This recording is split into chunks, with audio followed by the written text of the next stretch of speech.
Gotta start somewhere. All right. So, tell me where you were from.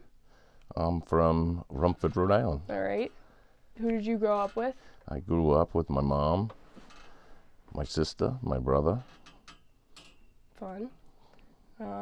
You have a big family, so what was it like growing up with a big family, like that was so close to you and like in your home? Well, growing up with my family wasn't good when I was young. I had a stepfather. You know, he wasn't always. We didn't see eye to eye. Let's put it that way. And was he always in your life, or was he just in your life for? No, well, he was in our life when I was since maybe I was 6 years old, Right. 7 years old maybe. And then he was in your life till you moved out, or? Well, until I moved out, yeah. But I mean, I moved out when I was young. Like I wasn't even. I was still in school, so. When did you move out? I want to say I was still in middle school. Where'd you go? I went to my nana's because, like I said, we didn't see eye to eye. It was kind of tough. And so you moved out, you lived with your nana. Did you still went to school? Yeah. Well, So, yeah. and when did you move out of your nana's house? When did I move out of my nana's house? I want to say I was probably maybe 20, 21, somewhere around there. And then you just got your own place? Yeah, me and my buddy Keith, we thought we were going to move down to Florida, so we packed up the car and we drove to Florida.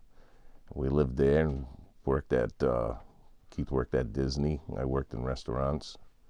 And, yeah. You're not in Florida, though. Not in Florida. Why not? We came back. Why? Because, you not just miss home, but, it's you don't have any support and you don't have anybody out there, so when things go bad, there's nobody around. So, I kind of miss being at home. All right. So then you moved back home. Did you still live with your friend Keith, or did you move? I moved back home. I went back with my nana. All right. Yeah. And then, what were you gonna say? I was gonna say because I had nowhere else to go. So when did you come back home from Florida? How old were you? I don't know, maybe 18, 19, something like that.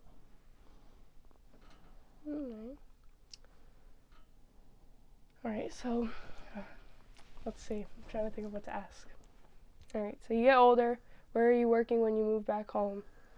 When I moved back home, I got a job at Toyota. All right. And then you worked there for a while. I worked there for over 20 years, yeah.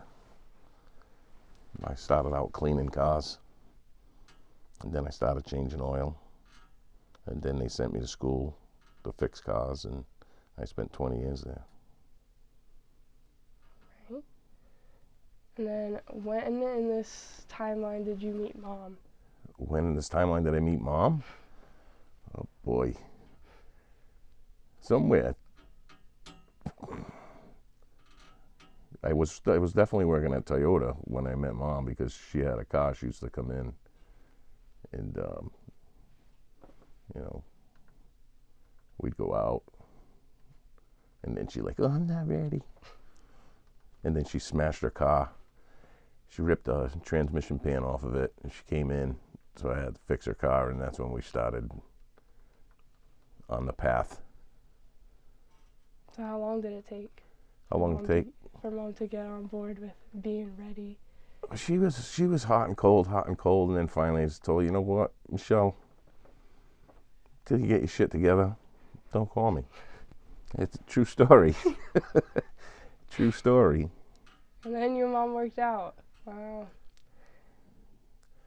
And her best friends were your sister and your cousin.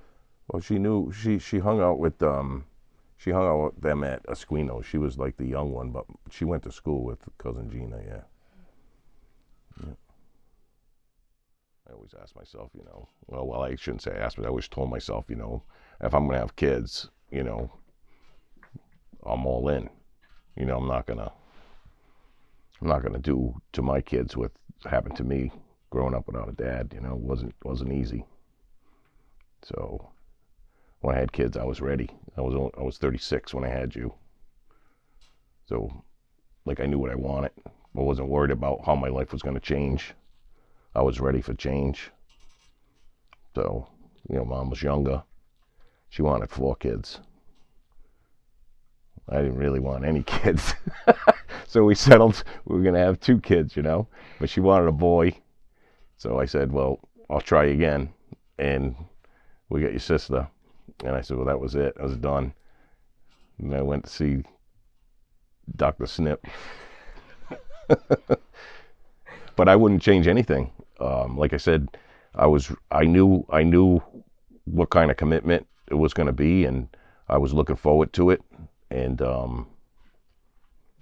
like I said, growing up without a father, when we decided we were going to have kids, you know, we knew we were going to have kids, but you know, we didn't know.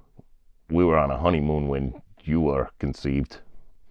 So we were in Jamaica, and I think Mom was already pregnant when we were in Jamaica. We didn't know it. So you were a pop baby. What's a pop baby? Pop baby. Well, we were, like I said, we were in Jamaica on a honeymoon, you know, when we were obviously smoking pot and drinking and enjoying ourselves. It was a honeymoon, you know, not knowing that, you know, we figured out, you know, with the timeline later on that she was probably already pregnant when we were there. That explains so much about me.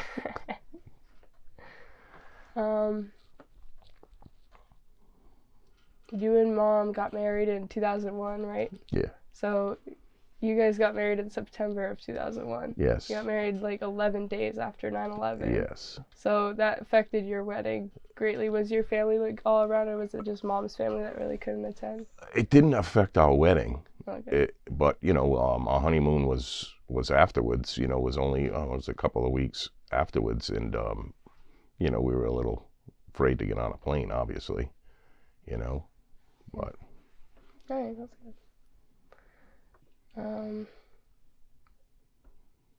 Is there any shocks about Allie and I's like growing up that you like see that you kind of didn't expect, like, or did you? Because I know when I was born, you said I was going to be a lesbian volleyball player. That I did. I'm halfway there. I but always said that. I don't play volleyball, sadly, but. Am I shocked at now? I'm not shocked at all.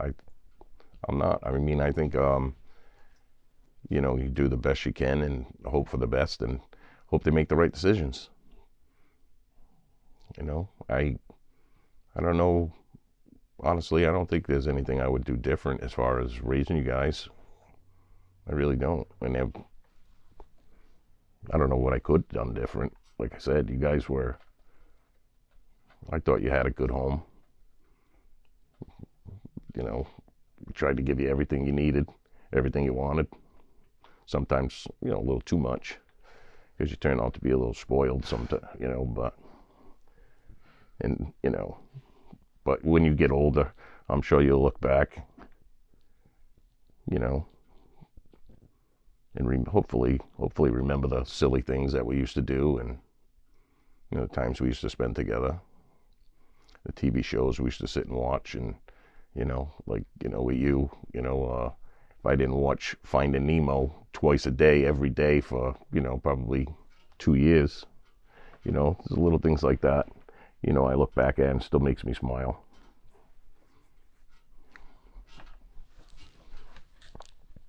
Yeah, I think you guys did a good job. I turned out great. Okay. You said you didn't want Allie and I to make any bad decisions, but like, you know, in the past there has been like bad decisions made between like me or Allie, like in our life, like. Yeah, I mean, maybe that probably wasn't what I was meaning to come across. Like, not that, you know, I hope you don't make bad decisions. It's everybody's going to make bad decisions, you know, that's just part of growing up, and, you know, you learn from them, you move on. So I don't know if that was what I was trying to come across as. I get what you mean, though. make decisions that are for the better for you. Do what's gonna make you happy. That's one thing I learned as I'm getting older. Like it only comes around once, man. You gotta do what's happy. You can't worry about what other people are gonna think. You gotta do what's right for you. You know what's right for you inside your heart. You know you always have a place. You just gotta live your life, man, because it's too damn short. Say it. True. If you could if you could go back in time to any point in your life at all, what point would you want to revisit?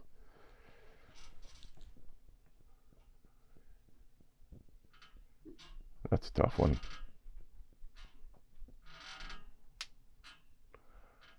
I would probably. That's a good question. I really don't even know how to answer it. No wrong answer. What if I could go back? What point? What would I do different? No, just what would you want to see again? What was anything that you could think of? I would want to go back and figure out a lot earlier in life that it really doesn't matter what other people think. And to stop asking yourself, and growing up without a dad, he always used to, I'd ask myself, why weren't we good enough, and I'd worry about stuff like that. So I would probably, figure it out a lot sooner. Would have been nicer.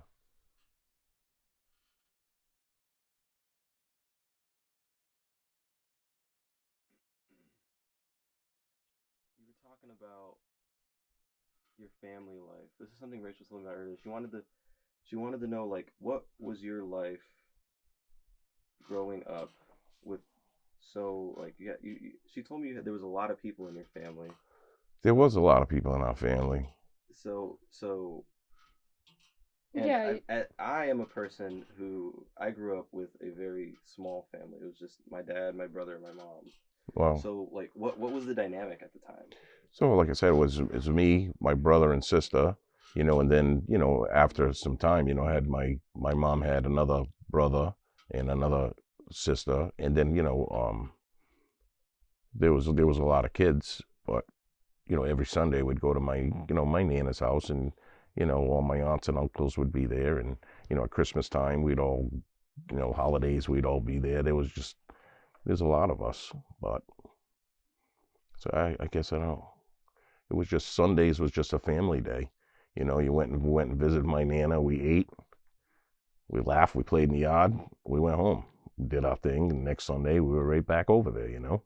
That's just the way it was when we were growing up. Do you think times were better back then than they are now? Oh, yeah, absolutely. It was just simpler. It was much easier. There was no cell phones. There was none of that stuff. You wanted to make a phone call. We had a phone in the kitchen. And you'd wrap the cord around the thing so nobody could hear you. So well, you used to have to remember phone numbers. Nothing was stored. And I still remember my phone number from when I was a kid. As crazy as it sounds, but yeah, it was a lot easier back then. There wasn't social media and all that stuff. You didn't have to worry about people snapping your picture, and it just it was definitely a lot easier back then. I think I wouldn't want to be a kid now. No way. It sucks. I can imagine. I seriously, it's tough. Yeah, that's why I'm off of social media now. This kid got a flip phone. Yeah, I got a flip phone. Yeah, you're doing it right. I mean, seriously, it's definitely better back then, in my opinion. So, for sure. Yeah, and everybody was more personal with each other, right? Oh yeah. It was a lot. As you said, family. I feel that family was a lot more important back then. Well, family was definitely important, but like I said, it was important. Obviously wasn't important to my father because he took off, and so it's like but the family that was around me was very important. And they very involved. Make sure things were right, and if you had had an Uncle Billy, And he, he always just tell you got any problems, you let me know. Put them in a dumpster, stuff like that. But yeah, no, it was definitely riding your bikes. It was definitely different. And then we used to go to we lived down the street from the golf course, across the street from the golf course, and we'd for fun we'd go take the golf carts in the middle of the night and drive around the golf course. And then the big kids down the street figured out what we were doing, so they ruined it. They started driving them in ponds and stuff. We used to pool hop the golf course, so go in the big built-in pool. And then the big kids found out what we were doing. Threw all the lounge chairs and stuff in the pool, ruined it for us. So anything we used to do, we used to try and keep it away from the big kids down the street. But we had fun growing up. It was different. It was different. You had television, and there was no cable. So you look forward to certain shows would come on, once a week or whatever. You only had, we'd watch cartoons on Saturday. That was it, 3 channels. What was a show that you looked forward to watching? Oh, there was a lot of them. Yeah. Like when I was younger, we'd look forward to, Happy Days and Laverne and Shirley and goofy shows like that. Sanford and Son, the Jeffersons. They wouldn't be allowed to have those shows. Wouldn't be on TV today because people get offended. It's true.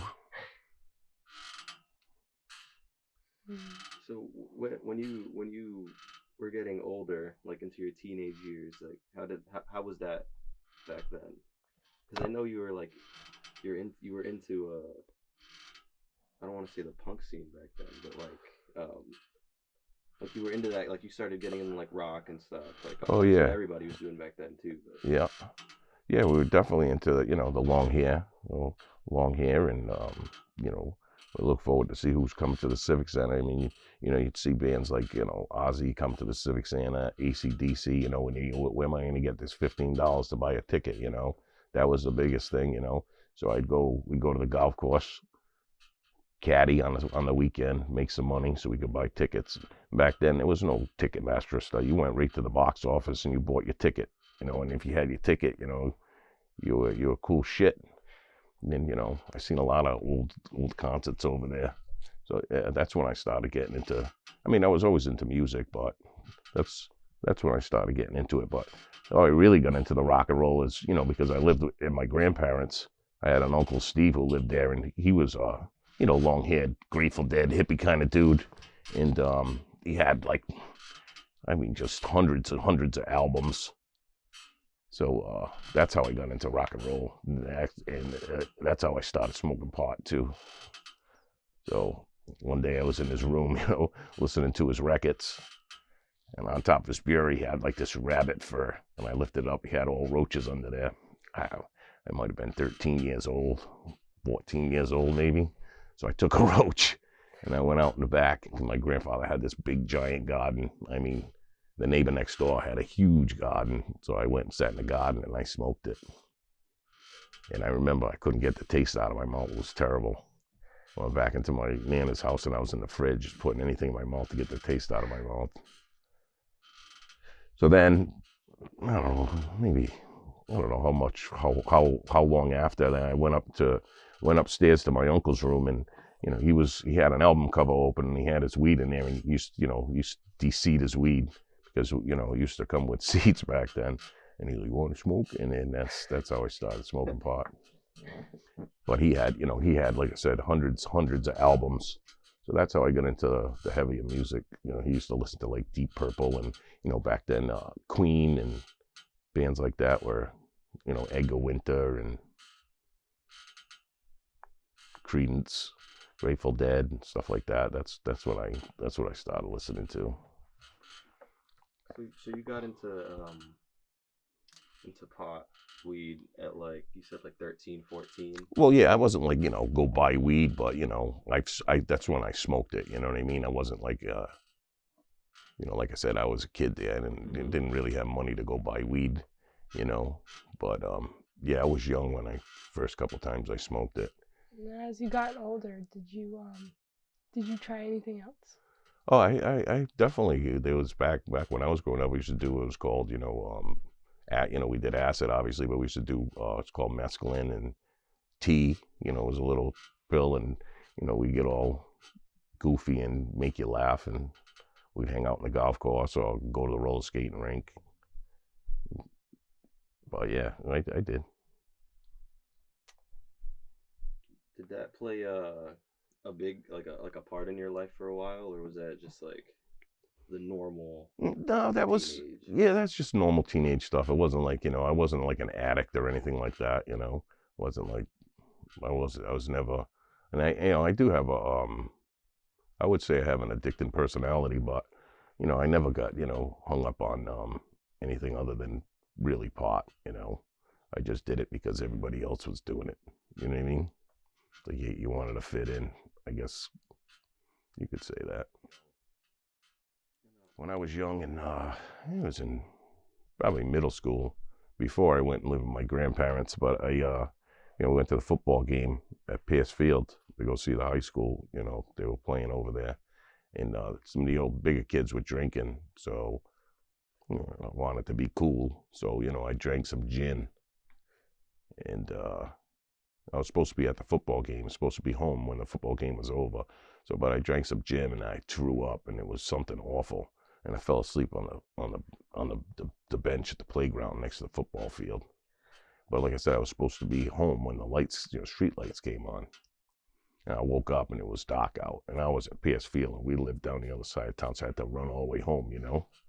Shitting myself like if I was gonna get in big trouble. Yeah, but so that was, yeah, I didn't like the way it made me feel, make me throw up and stuff like that. So yeah, that's what turned me off of drinking. Not a fan. Doesn't do it for me. So they used to be big bonfires too. We used to have bonfires like around 4th of July, but I'd say that where we used to have keg parties in the middle of the golf course. Wow. So I'd say, there was a whole bunch of people there, and we're in the golf course, and we used to call it Center Woods. So you had a big area that was open on this side, and a big area, woods on both sides, and there was woodens in the middle. So we had a keg party and called it Center Woods. So we're in Center Woods, we had a keg there, and everybody's drinking and having a whole good time. And then, out of the corner of my eye, I look, and it was pitch black because you're in the middle of the golf course, and I see something flashed, and it was a cop. So the cops came. I'm like, cops! And then everybody just scattered everywhere, and everybody's running over each other and taking off. That was pretty crazy. Hiding in the woods. That was crazy. And then like I said, another time, one of those keg parties that the bigger kids got a hold, but I don't know. There was another kid. His name was I think his name was Mike O'Brien, and this other guy, his name was Jay Pylon. But anyway, I don't know what happened between them, but Jay Pylon kicked his ass, and they kicked his ass like bad. Like I had put the guy over my shoulder and walk him out of the golf course because he got his ass kicked. And like I said, I don't know what it was all about, but stuff like that. Yeah, you didn't mess with the big guys. They kick your ass, and they kicked this kid's ass. I'll never forget that. Just on top of them, just pounding on them, and you're helpless because you're just a little dude. Seriously, like. And when you say big kids, you're talking about like the 17, 18? Yeah, the older kids, yeah, the high school kids, and they lived down the street. We grew up on, with Center Street, there was, my age kids that we all hung out with, and then there was, older kids down the street. If you were cool enough, you got in their car and they go cruise around, and that was another thing. We had gas. There was at the other side of the golf course. We lived here in the golf course. There was an old folks home. So you wanted gas, we'd go up there and siphon gas out of old people's cars and put gas in cars so we can go cruise around at night and stuff. That was pretty crazy. Yeah. Then if it's kind of shameful to say, but yeah, we took a couple batteries along the way too. You know, Like sell car batteries? sell the batteries. Yeah, somebody needed a car battery. We go to the old folks' home and take someone's battery, dude. Run through the golf course. Like I said, yeah, we did some crazy shit. Definitely. Definitely. And then there was this one other kid we used to hang out with. His name was Roger. He passed away. I don't know how he passed away, but he was a nutbag. And we were at the Boston House of Pizza. We used to play video games there. And somehow or something, he ended up getting in trouble over there. So the cops came or whatever it was, and you know we all got arrested. I don't know why we got arrested. So we got thrown in the back of the van. But so his mother comes. He calls his mother. His mother comes. I think her name was Linda. She ends up getting arrested in the back of the van. So now we're all in the back of the van, and I'm shitting myself because I'm like, oh, what the hell am I gonna call? You know. So the van takes off, and they're flying around. It goes around the corner. We're all falling around in the van, and we get there, and I'll never forget this. It's kind of. But the cop, you know, we get to the police station, the cop opens the van door, and his mother says, I know what you look like, you cocksucker. I was like mortified, like, oh my God, dude, like, I'm going to get in so much trouble. I don't know what I'm going to do. I forget who I called to get me out of there, but I didn't get in any trouble. I was just happened to be, you know, at the wrong place at the wrong time. You know, I didn't do anything wrong, but I was with that crowd, and I forget what he did, but yeah, we did some stupid shit. We did some crazy shit. You know, we used to go to the Civic Center, but you know, at middle of the night, we'd ride our bikes, go down College Hill with no brakes and stuff, Wow. and ride our bicycles through the bus tunnel. Oh yeah, I still do that all Yeah, the time. yeah. It was a little active back then, though. In the tunnels? Yeah. Well, because we used to go in the middle of the night, but yeah, it used to be like a active thing. I didn't know I went that far. We used to go sledding, you know, at the golf course, and we'd have bonfires and shit like that.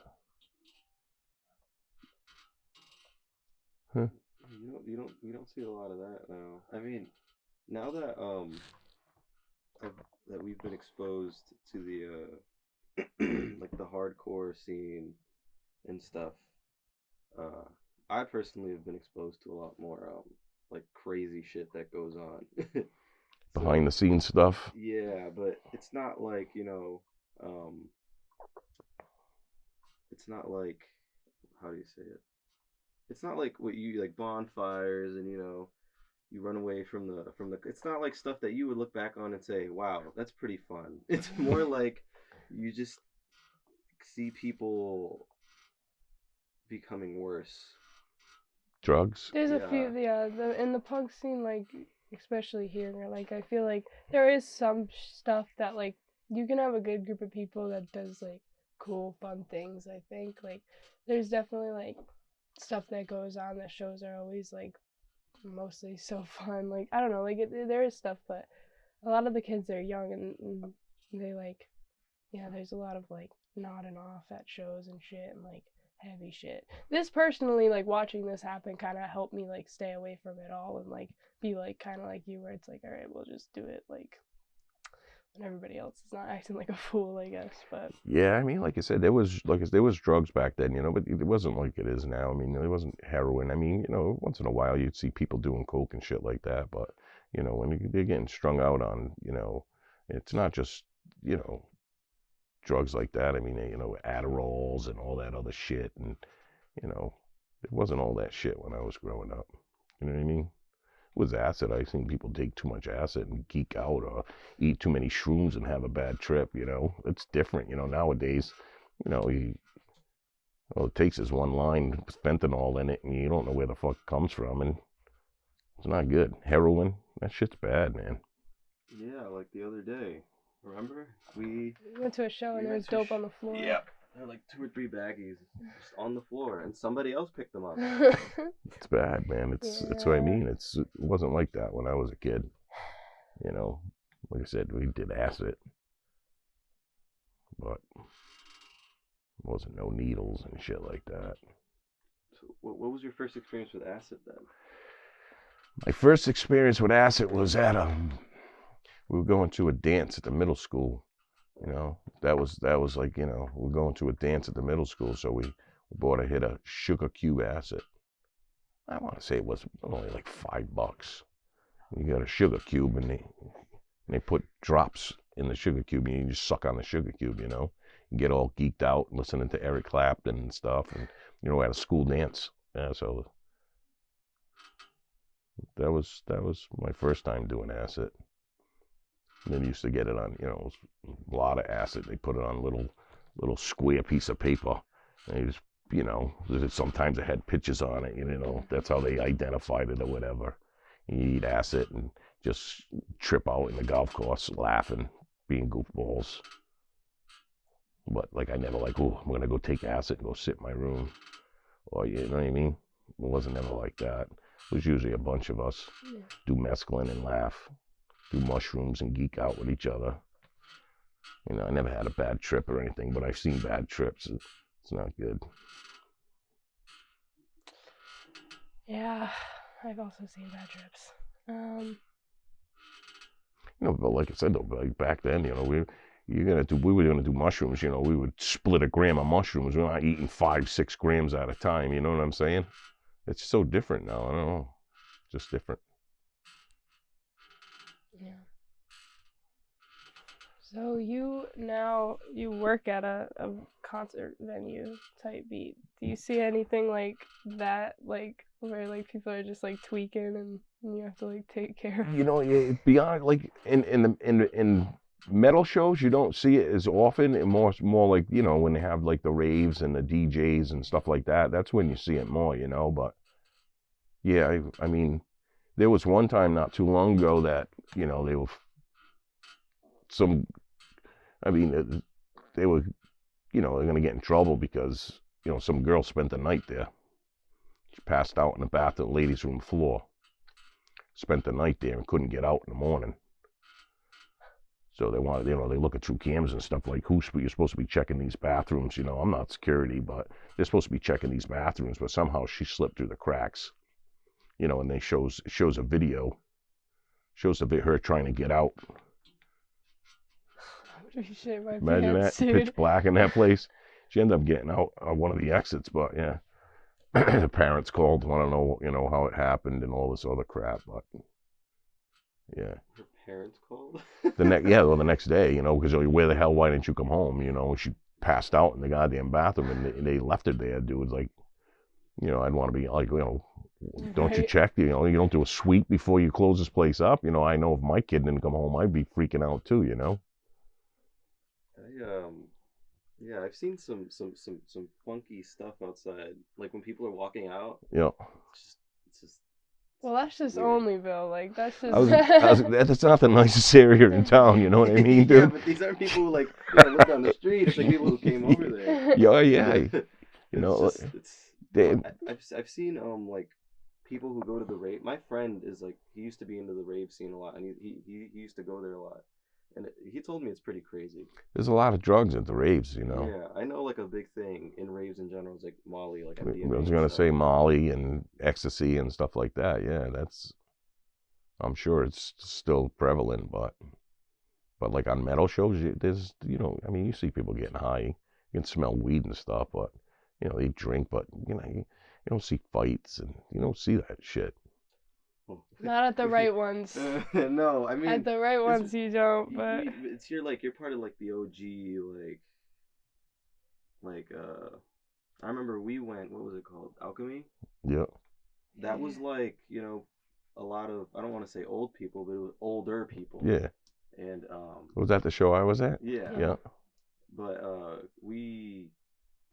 At the younger shows, like the hardcore shows and stuff, it gets pretty wild because it's just a bunch of kids. It's a bunch of kids, and it's like, you know, they call it moshing, but it's not moshing.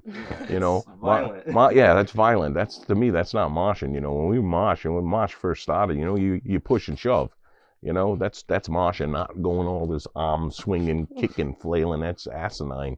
You know, it's not cool, dude. It's really not. Yeah, last time we went in where was it? Middletown?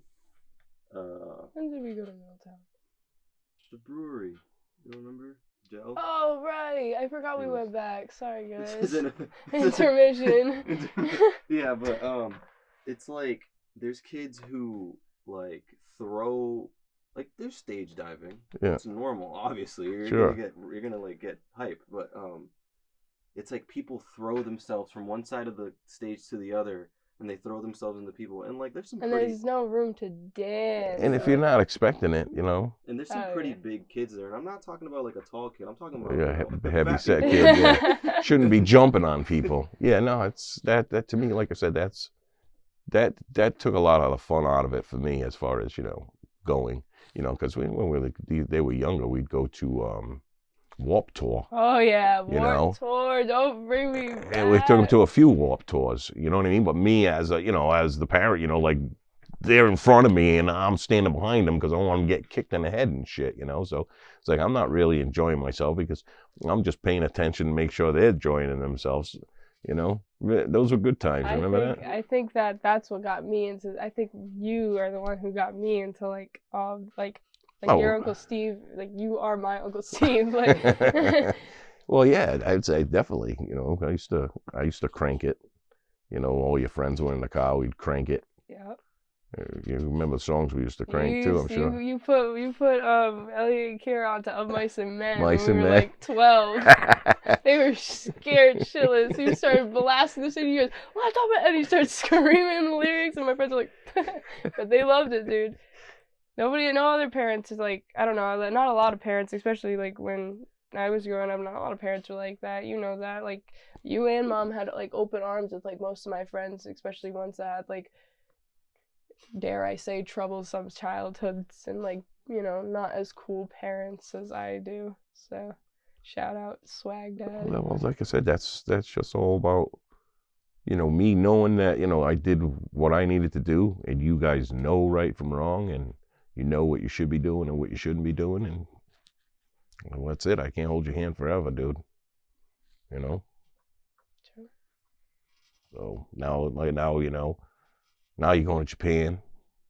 You're 20 years old, and me as a father, I'm like, yeah, that's dope, man. That's so cool. But at the same time, it's like I'm not gonna be sleeping well. You know what I'm saying, dude? It's like I'm looking at you like you better fucking take care of her. You know what I'm saying? It's like He's gonna take care of me. I gotta take care of him. Yeah, both of you. You gotta look out for each other. But Call every day. That's what I tell her. you know what I'm saying? It's like, yeah, dude, you gotta we gotta ease my mind because it's gonna be it's not easy. But like I'm super happy for you. It's like, man, I wish I did stuff like that, dude. I think it's gonna be sweet. I don't know if I'd want to eat Sushi all the time. yeah, you know what I mean? But I feel like now there's a lot more accessibility to stuff. So let's say travel, let's say just anything. And I feel like a lot of parents, I don't want to say get jealous, but I feel Not like get jealous, but they're like, God, like envious. Like, God, I Yeah. wish I could do something like that. see, Like, that's it. I'm sure that is the case, but like with me, it's definitely not. yeah. I'm not envious or jealous. It's like I'm more just nervous, because Yeah. you're not 2 states away, dude. You know what I mean? Yeah. You know what I'm saying? Like 14-hour difference. that's huge. That is huge. I can't. Like I said, you're a grown ass now, but you're still my girl. You're still my little. You know what I mean? It's not gonna be easy. Definitely not. My mom feels the same way. I'm sure. She's gonna go crazy. I haven't told her, but she's gonna go crazy. What do you mean you haven't told her yet? He told her. Well, I told her and she laughed at me. She didn't think you were serious. She thought I wasn't serious, and then I told her I didn't have any money because I'm getting ready for the trip, and then she was like, "Oh, really? You're still thinking about that?" I'm like, "Well, you're gonna get surprised when I'm out of here." No, you and mom That's kind handle of that. that's kind of something with parents. That's always been a thing with parents where they kind of shut you down a lot, and that's why I'm glad. Well, I'm just happy that Rachel has parents that every parent is going to be a little concerned, but they're open. And Yeah, I can. That's yeah. you guys. My parents aren't like that. They're really old. They're like way old fashioned. They're Dominican, so They're making people have a really crazy way of thinking. I Sometimes. think that like I was saying earlier, like I have a lot of friends who like grew up with like stricter households, like people who didn't accept. I was always kind of like in like, you know, I was friends with people like who were like transgender or like gay or whatever the case may be, and their parents weren't accepting of it, and I felt like as though I was really the only like person This who was the had, safe like, house. this was the safe house. People lived here. Like I mean, And I can tell you, you know, just, you know, from you know, give you an idea, you know, your mom and I's thought process behind it all was like, you know, you're not going to be able to shelter them from it, you know, but if they're going to do it regardless, so if they're going to do it and they're going to, you know, let them do it here. At least I know where they're at and I know they're safe. yeah. You know, so let them be who they are. Let their friends be who they are. At least they're here and I can keep my eye on them. And I know you and Rachel's mom have like fought for these kids sometimes, right? Excuse me? Like fought for these kids. Oh, I'm not saying God. physically, but Yeah, like, yeah. absolutely. Yeah. Absolutely. Totally. Yeah. Go on. What's that? What were you gonna say?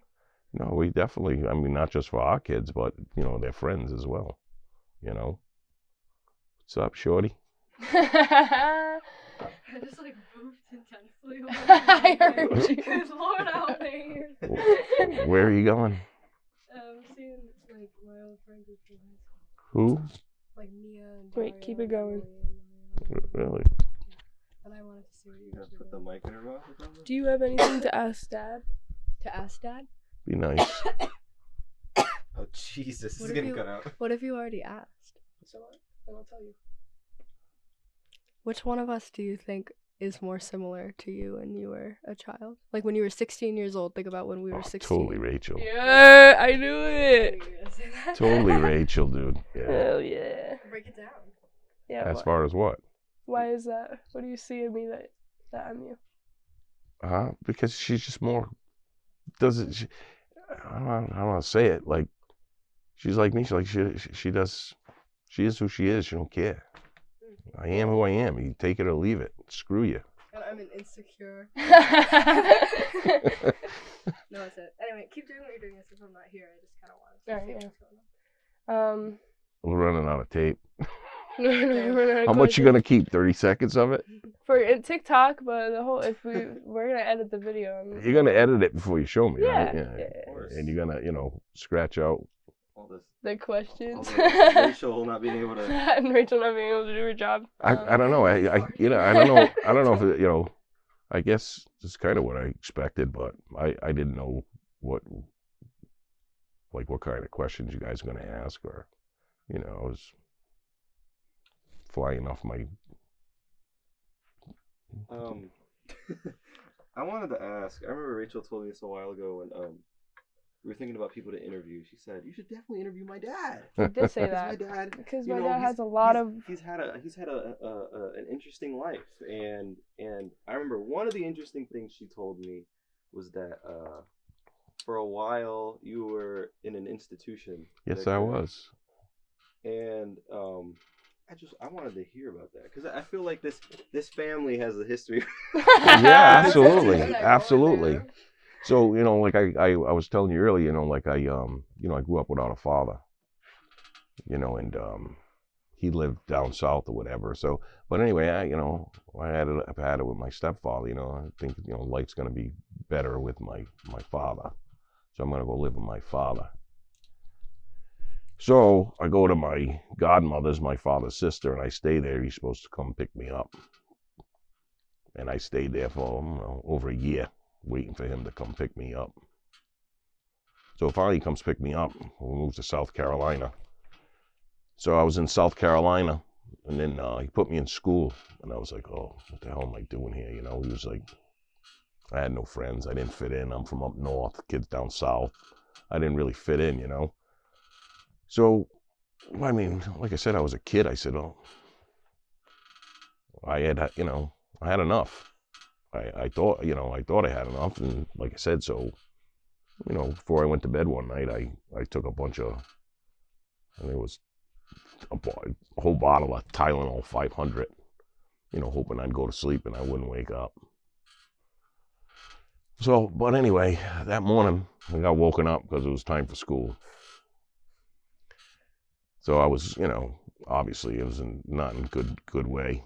I forced myself out the door, and as I was walking to school, there was this path, and I just said, I'm not going to go to school. I'm just going to lay here and go back to sleep. So I guess somebody told her, whatever, principal or whatever, or somebody at the school that, I was out on the path. So then,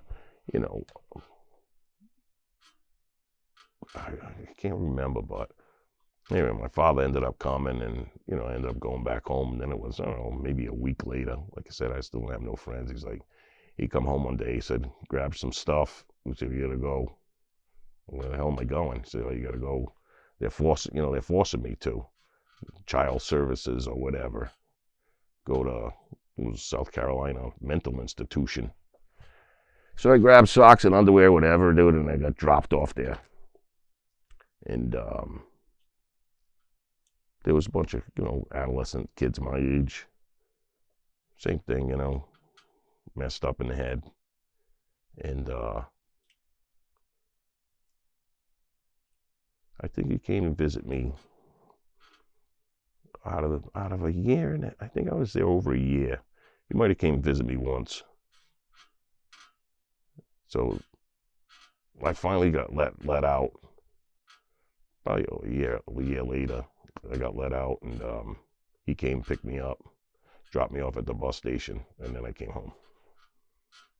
And that's when I figured out, that I was done with him. But I think that's when I figured out, just to appreciate that the people that you do have in your life that want you in their life, not try and chase people, and then that's when I said to myself, I don't know how somebody could have kids and just throw them away like that. So, I used to question, myself, like, why weren't we good enough? But it wasn't that we weren't good enough. Obviously it was his issue. So that's when things changed for me, click for me. Just worry about the people that care about you. Can't worry about those other people. Just gotta let it go. You got no control over it. Do you have any vivid memories from when you were in there? As far as it was very structured. I mean, there was some counselors there that were really cool. One of them, his name was he was an artist. I don't remember his name, but he used to draw pictures and give us pictures. So we started drawing and stuff, and he had smoking times where you could smoke. And then one time, somebody, you couldn't have lighter or matches or anything. But somehow somebody got a hold of a book of matches that I ended up having. And I got caught with, and so you had to do 72 hours, 3 days in a room all by yourself. Locked in all by yourself. And I had a friend there, his name was Eric. He was a cool kid. I don't know, something happened. We got into a fight. He said something, and I turned around, I punched him in the nose, and I broke his nose. And I ended up back into that room for another 72 hours. And then they said they were gonna, because I punched them, they were gonna send me to another ward. It was like the bad kid ward. And I was like, oh boy, I don't want to go over there. But I never knew what happened to him, Eric. But we were good friends. So you punched him in the face. Punched him in the nose. He did something. He said something. But we laughed about it afterwards. Oh, that's good. While I was still locked up. Because, you couldn't have cigarettes, you couldn't have anything. And, like I said, every hour, that's when you could have a cigarette. If you had cigarettes, that's when you could smoke them. And, maybe the second or third day, he'd come over. He just about see him, and he rolled a cigarette underneath a lit cigarette underneath the door for me. And like I said, I'm in this room, and to the left of this room, that's where, all the counselors stayed. And they kind of went in the corner and just put my head underneath the car and smoked that cigarette until I was dizzy. But yeah, nah, that was about that. But like I said, yeah, that wasn't happy times. That's for sure. Because I was all by myself. I didn't have any other family there. You would expect that, because you'd see other people get visitors and stuff like that. But not me. I was there all by myself. He came once, I think. So what was, when Allie and I went, what was your thought process? Like, did it bring you back to like when you went and you were like, shit, what the fuck? Like, or was it like, I'm glad that they're getting the help because when I went, I got that change?